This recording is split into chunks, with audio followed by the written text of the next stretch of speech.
And this is exactly why the Luka trade to the Los Angeles Lakers is absolutely insane. As Luka Doncic last night scored 32 points, had 10 rebounds, 7 assists, and 4 steals in the game. That's right, North America. Luka actually played a little bit of defense as the Los Angeles Lakers went into Denver, where the Nuggets had actually won 9 games in a row and proceeded to flat out thump them. We're running a bunch of footage of that game. We're also going to run some LeBron James footage and some additional Luka Doncic footage from his time with the Dallas Mavericks.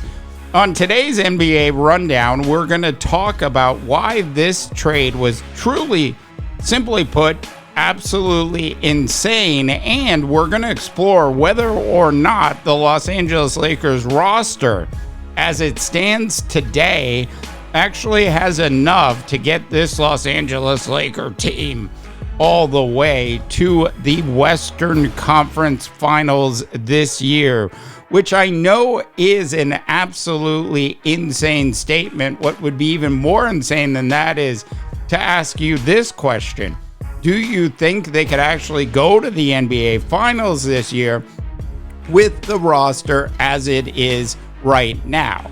Now, for all of those people out there, and there certainly were a lot of people out there who basically were talking about this Luka Doncic trade. They were showing footage of Luka not performing well with the Los Angeles Lakers in his first couple games with the team. I've said this before, I'll say it again, but it does take teams and players a while before they actually become comfortable with each other after a trade. And what we saw last night was a prime example of what a Luka Doncic is actually going to look like with this Los Angeles Laker team.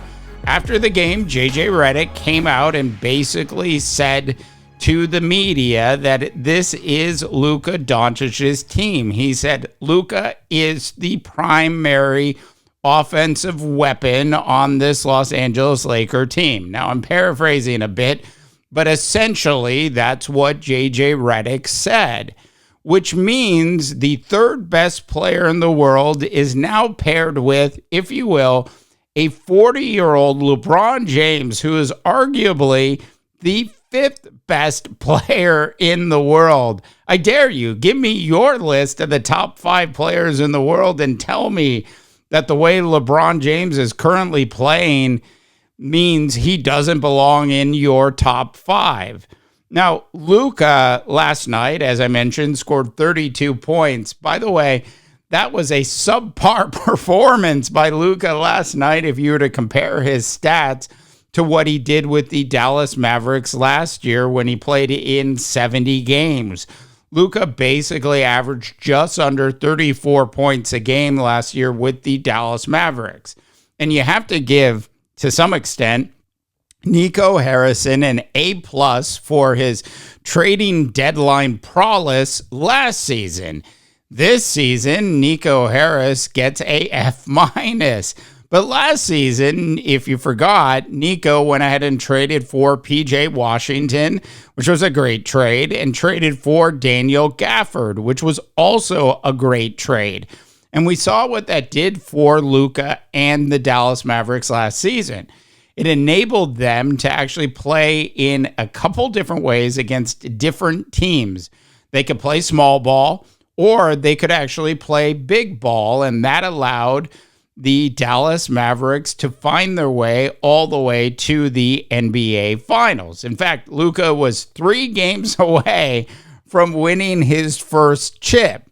Now, Nico gets that F- for this year's trade as he ends up with the Los Angeles Lakers. And we saw glimpses of what this is going to look like for Lakers fans night in and night out for the next 7 years.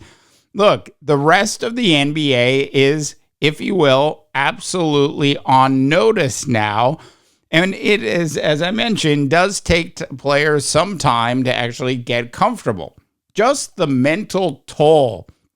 I mean, For God's sakes, Luka had to have Dirk Nowitzki come out and watch him play his first home game with the Los Angeles Lakers.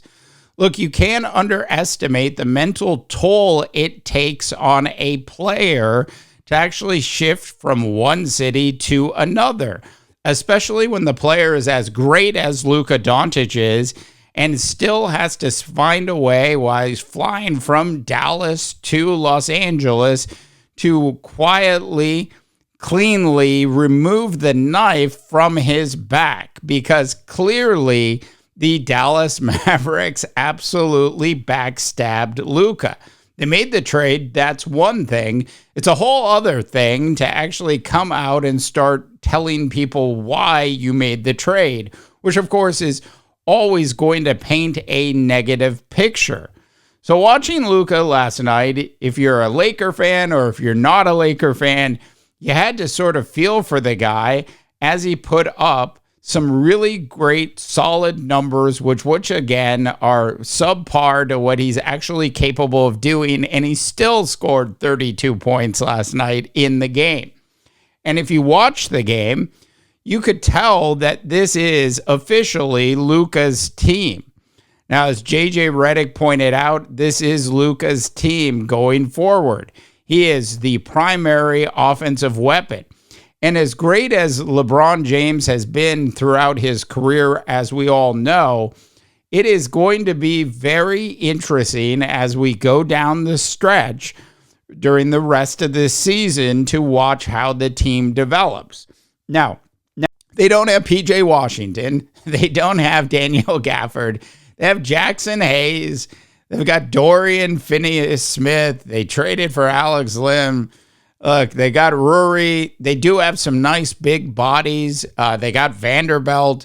So some nice big bodies, which are athletic and certainly, if you will, collectively might be able to do enough to allow the Los Angeles Lakers to play different styles of basketball, which is what it will ultimately take if the Los Angeles Lakers are going to find a way to actually make it to the NBA Finals this year. And finally, I want to talk about the two Batmans on the team, just simply to mention that Luka is a Batman, LeBron is a Batman, but you can't forget that this Los Angeles Laker team actually does have a Robin. And quite frankly, Austin Reeves sort of looks like a basketball version of a Batman and Robin. Austin Reeves has been absolutely fantastic this year, before Luka got there and since Luka's got there. And there certainly were a lot of people doubting how is Austin Reeves actually going to fit in with Luka Doncic. Just watch last night's game and your questions will be answered. Look, Austin Reeves is certainly capable of scoring 20 to 25 points a night, as Luka scores between 30 and 36 a night, and LeBron chips in anywhere between 20 and 30 on his own.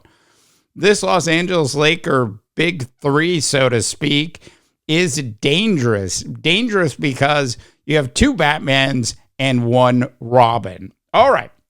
Love to know your thoughts and opinions. Please go ahead and drop those in. For the NBA Rundown, I'm Dave DeBaugh, wishing you all a tremendous rest of your sports viewing day. I don't ever slow up, no I don't take shit. I got no love for the fakeness. If you wanna play tough and wanna hate this,